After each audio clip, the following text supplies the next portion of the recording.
Good morning, good morning, good morning. The more often you share what you have learned, the stronger that information will become in your memory. म्हणजेच काय तर जे काही आपण आत्मसात करत असतो ते तेव्हा प्रबळ होत असतं किंवा आपल्याला जास्त चांगलं लक्षात राहत असतं. आपल्या स्मरणशक्तीचा भाग होत असतो जेव्हा ती माहिती आपण दुसऱ्यांपर्यंत पोहोचवत असतो. आजचा भाग पण तुम्हा विद्यार्थ्यांसाठी इतका महत्त्वाचा आहे कारण यामध्ये आपण स्मरणशक्ती कशा पद्धतीनं वाढविता येऊ शकते यासाठी प्रॅक्टिकली काही उदाहरण देऊन आपण ती समजून घेण्याचा प्रयत्न करणार आहोत. आज मी तुम्हाला एक होमवर्क पण देणार आहे. मला माहिती आहे तुम्ही मुलं नक्कीच तो होमवर्क करून आणणार आहात. तर व्हॉट इज मेमरी गेम? हा मेमरी गेम काय आहे आणि हा मेमरी गेम कशा पद्धतीनं आपण आपल्या अभ्यासाचा भाग बनवू शकतो ते आपण बघूया. असं म्हटलं जातं की आपल्या मेंदूची क्षमता किती आहे तर 2.5 पेटाबाइट्स.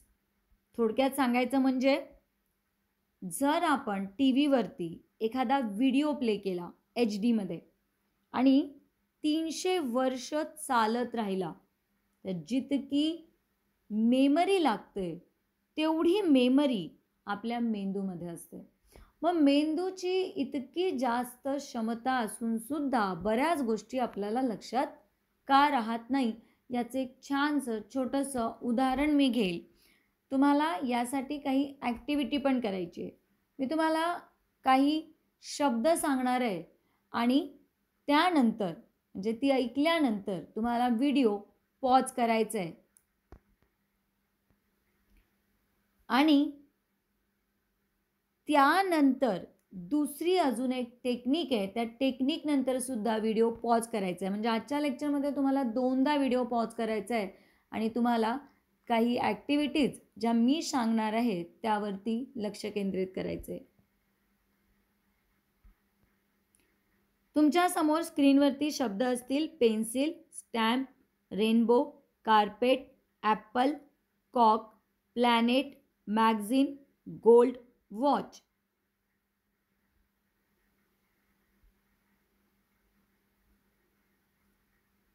आता व्हिडिओ तुम्ही पॉज करू शकता. परत एकदा ऐकून घ्या पॉज करण्यापूर्वी. Pencil, stamp, rainbow, carpet, apple, cock, planet, magazine, gold, watch. आता व्हिडिओ पॉज करा आणि पॉज केल्यानंतर या जी स्लाईड तुमच्या समोर आहे त्या स्लाईडला समोर ठेवा. अतिशय प्रामाणिकपणे तुम्हाला जेवढ्या वस्तूंची नावे आठवितात ती वस्तू तिथे तुम्ही लिहात. जितक्या तुम्हाला आठवतात, जेवढ्या वस्तू तुम्हाला आठवतात तेवढ्या वस्तू तुम्ही एका कागदावरती लिहून काढा.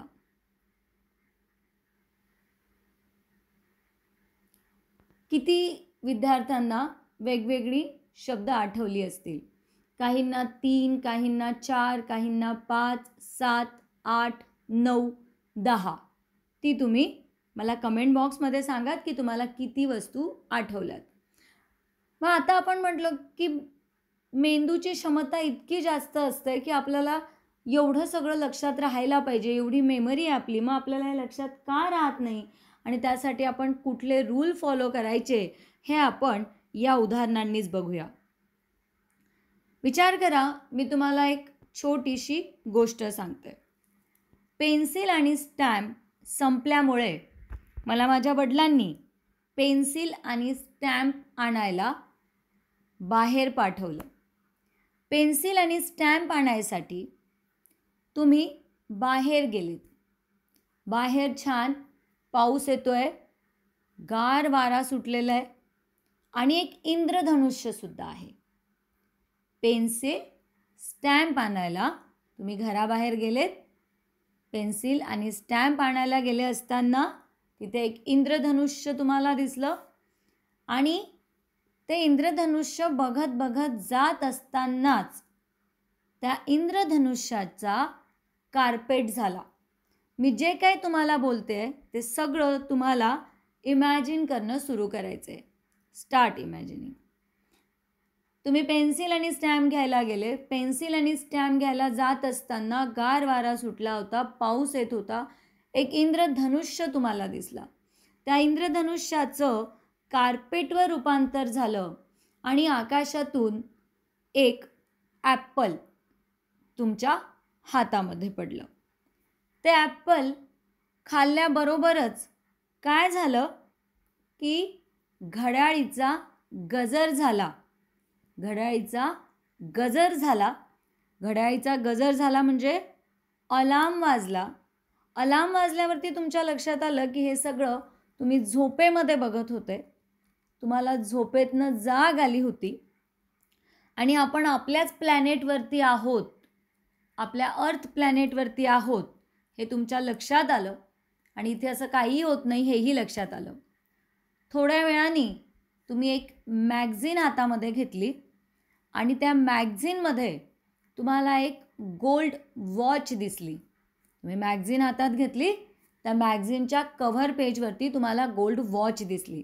आता प्रत्येकाने आपापल्या परीनं हे लक्षात ठेवण्याचा प्रयत्न करा.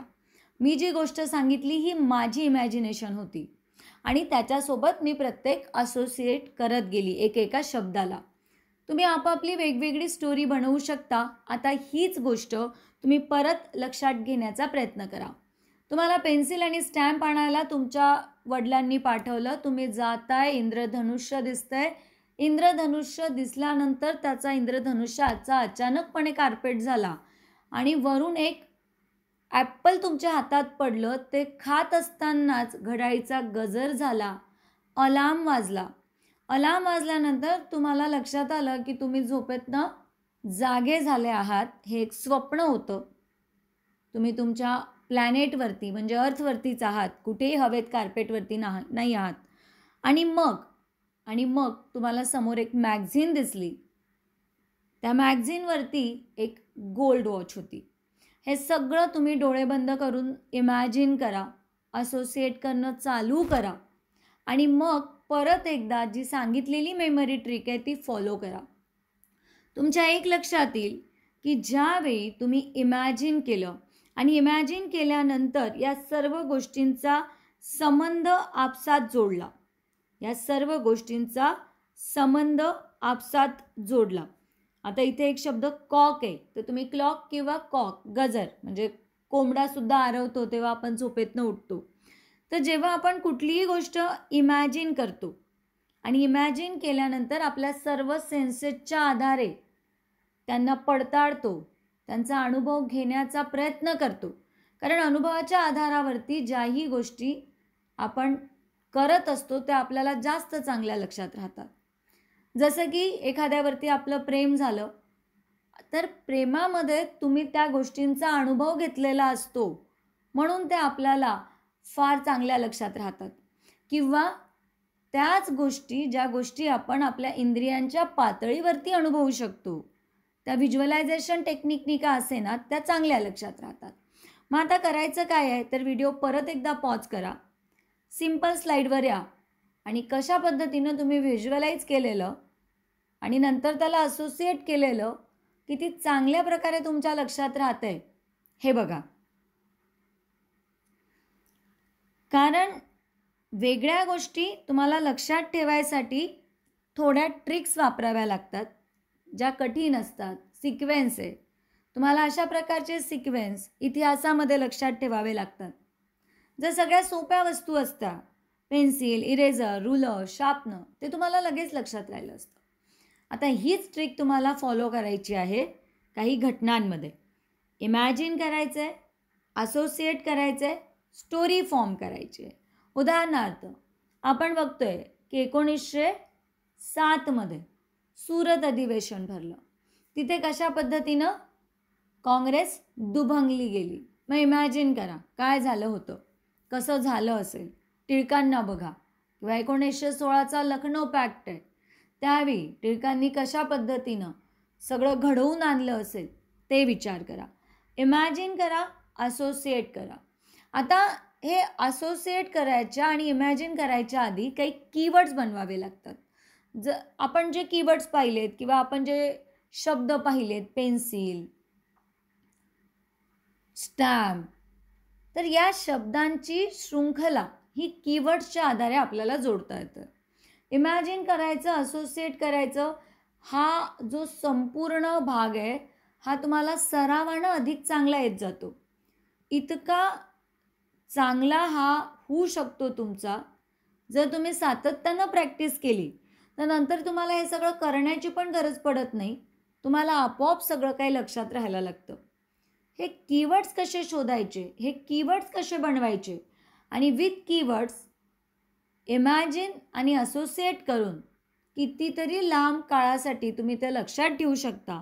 तुमच्या लाँग टर्म मेमरीमध्ये ते स्टोरी मेथडनी जाऊ शकतात. तुम्ही बघा ना, एखादी व्यक्ती किंवा एखाद्या व्यक्तीचं नाव घेताच तुम्हाला काहीतरी आठवतं. मग ते कोणी पण असू द्यात, तुमची आई असू द्यात प्रेमळ, तुमचे वडील असू द्यात खंबीर, असा एक शब्द असतो ज्याला तुम्ही असोसिएट करू शकता.